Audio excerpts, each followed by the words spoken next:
Sometimes the cure is worse than the problem. What you got to go through for the cure. If I have a cancer on my arm, it may not be very painful.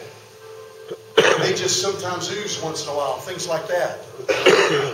But when that doctor gets a hold of the knife and has to cut out everything and cut out all the roots, that may be very painful. Hurt more than what the cancer did.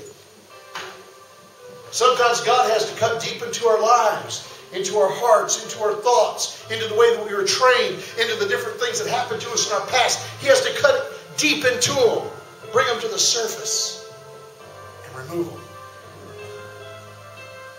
Some of those things we don't want to talk about. Some of those things that we don't want to face, that we've hidden in the back of our minds. We said, oh God,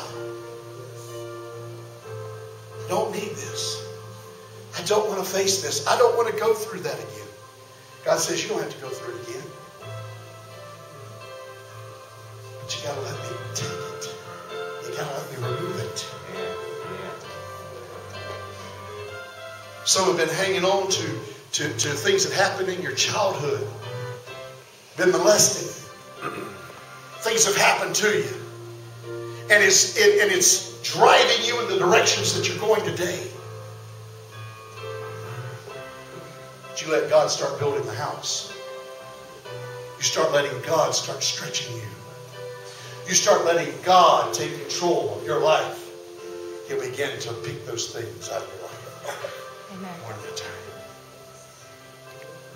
Even when you thought you were at fault, He'll teach you to forgive yourself. See, God's wanting to bring deliverance to you. Yeah. But I know this, that if I try to build this house, it ain't going to work. God's going to build this house. And He's going to start with you and me. Yes. He's going to start with you and me. Amen. I wonder how many this morning would say, the Lord, start with me. Yeah. I need you.